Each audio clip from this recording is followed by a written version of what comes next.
بات یہ بھی ہے کہ اکثر لوگ آپ دیکھتے ہیں کہ بات بات پہ قسم کھا لیتے ہیں، خاص کر کاروباری حضرات سودے کو بیچنے کے لیے، تعریفیں کرنے کے لیے کہ قسم خدا کی یہ چیز بڑی اچھی ہے، اپنا نقصان کر کے میں یہ بیچ رہا ہوں۔ تو نبی علیہ السلام نے فرمایا کہ قسم کھانے سے مال تو بک جائے گا لیکن برکات سے محروم رہ جائے گا۔ تو بعض حضرات کا تکیہ کلام یہ ہوتا ہے کہ بات بات پہ قسم کھا لیتا ہے، تو فقہا فرماتے ہیں کہ یہ گناہ عظیم ہے، اس سے انسان باز آ جائے۔ کفارہ اس کا یہی ہے کہ ہر وقت انسان استغفار کرتا رہے۔ اور دوسری بات یہ ہے کہ قرآن مجید پہ ہاتھ رکھ کے قسم کھانا کیسے ہے، یا بعض اوقات نزاع کا معاملہ بن جاتا ہے، جھگڑا ہوتا ہے،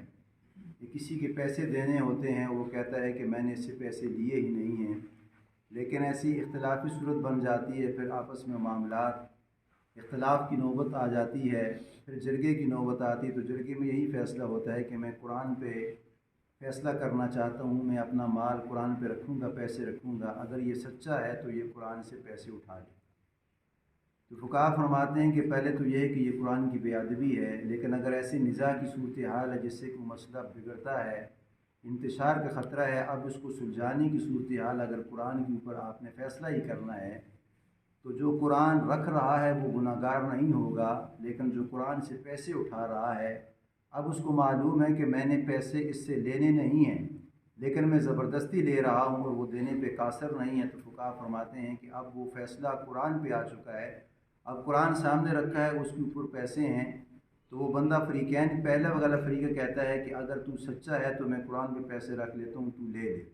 لیکن جو لینے والے وہ جھوٹے، اس نے اس کے پیسے لینے نہیں ہیں، دینے نہیں ہیں، بلکہ اگر وہ لے رہا ہے تو فقہا فرماتے ہیں کہ اس پہ جو قرآن پہ فیصلہ کر رہے ہیں وہ گناہ گار نہیں ہوں گے، جو لینے والا ہے وہ گناہ گار ہوگا، اس لیے کہ اس نے پیسے اس سے لینے نہیں تھے، لیکن زبردستی وہ اس سے لے رہا ہے، تو جب کہ دینے والا ہے وہ کہتا ہے کہ میں نے اس کے پیسے دینے ہی نہیں ہیں، لیکن لینے والا کہہ رہا ہے کہ آپ نے میرے پیسے دینے ہیں، اس لیے کہ اب میں قرآن پہ ہاتھ رکھ کے میں آپ سے پیسے وصول کروں گا۔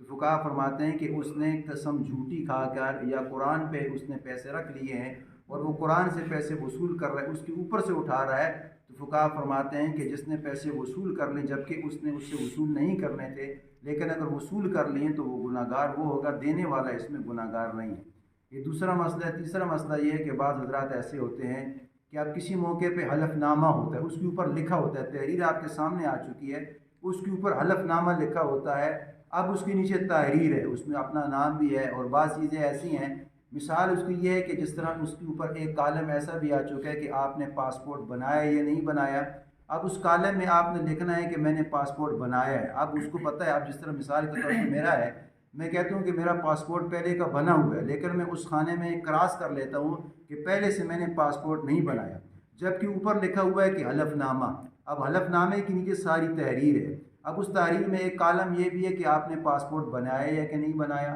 اب جس نے بنایا ہے وہ لکھے گا میں نے بنایا ہے، اور جس نے نہیں بنایا وہ لکھے گا نہیں بنایا، لیکن مثال کے طور پہ میں نے بنایا ہوا ہے، اب اس کالم میں یہ لکھ لیتا ہوں کہ میں نے نہیں بنایا، تو فقہا فرماتے ہیں کہ یہ گناہ عظیم کا ارتکاب کر رہا ہے، اس لیے کہ اوپر لکھا ہوا حلف نامہ، تو حلف کا مطلب ہے قسم ہے، یہ بھی ایک قسم ہے، تو یہ اس قسم میں آ جائے گی جس طرح کل آپ نے تعریف سماعت فرمائی تھی کہ یمین غموس آ جائے گی۔ تو کفارہ اس کا یہ ہے کہ انسان توبہ استغفار کر لے، اس لیے کہ جو حلف نامہ ہے یہ بھی ایک تحریر ہے، اور آپ حلف لے رہے ہیں، حلف پڑھ رہے ہیں، اور حلف کے نیچے جو آپ تحریر کر رہے ہیں یہ تحریر آپ کی بالکل منوعاً بالکل کریکٹ ہونی چاہیے، صحیح ہونی چاہیے، اگر اس کے اندر ذرا برابر بھی فرق ہو جائے گا تو فقہا فرماتے ہیں کہ یہ گناہ عظیم کا ارتکاب کر رہا ہے، تو اس کا ارتکاب یہی ہے کہ انسان توبہ استغفار کرے، کفارہ اس کا نہیں آئے گا۔ اللہ سے دعا ہے کہ اللہ تعالیٰ ہمیں نبی علیہ الصلوۃ والسلام کی اتباع